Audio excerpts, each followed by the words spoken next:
Okay, namaste, everybody. So, something I always love to discuss in teacher trainings and remind students of is how different the pelvis position is in Janu Sirsasana, head to knee pose, than many other seated postures. Some would say, I guess it would be a sacred geometry, but really it's simple. Right? If you have Paschimottanasana, right, we are looking at the femur bones and their relationship to the pelvis. And we have this nice, clean 90-degree angle. We do that with half lotus as well, right? So we take half lotus.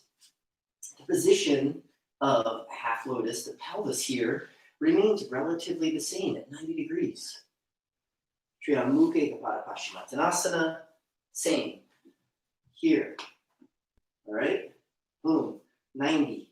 Marichasana, 90. Marichasana C gets a little funky, but and B certainly gets funky. But the Janu Sirsasana, right?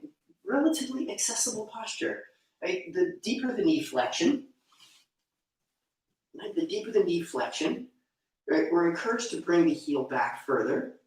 If the femur bones go to 90, right, in relation to one another, then all of a sudden, check your pelvis. The pelvis is now at a very obtuse angle. And it changes the way we approach the forward fold. If we're trying to target things, we want to keep foundation here.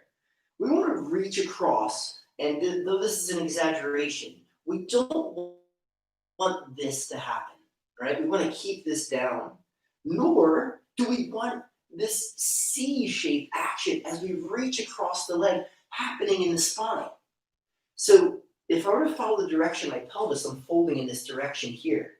As I start to reach for my left foot, my whole spine has to turn into that C shape.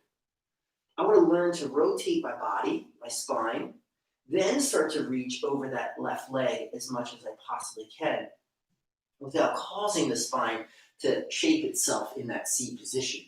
Right? Dandasana. I'm trying to maintain Dandasana as much as possible, which is going to help kind of target those outer obliques into that right hip, even into the right hip, we'll say. All right, but certainly into the lower back, right side obliques.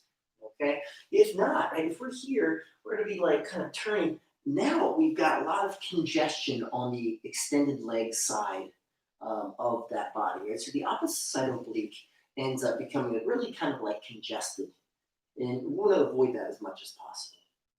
So again, explore the pelvis's position in Janu Sirsasana. Now, we should address at the very least some modifications, because if your knee doesn't flex so deeply, there's some knee injury, some scar tissues, or lack of flexibility in the knee, right? And that is flexion, right? Our ability to close the joint. That might mean that the foot is quite far forward. It might mean that you have to prop that knee up. Your best way to simulate that action in that pelvis in Janu Sirsasana C is to make sure that you're attempting to achieve that obtuse angle. All right. So again, the closer, because I can be at Janu Sirsasana and somewhat maintain a 90-degree angle. I'm not saying that's necessarily a bad thing. Obviously, we see it in all those other postures. Right? But to get closer to the qualities that we're trying to achieve in Janu Sirsasana, we've got to learn to open that back hip up a bit. Okay? All right.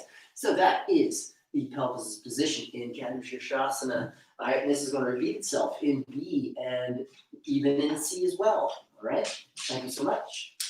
Namaste. Hey, Bushi.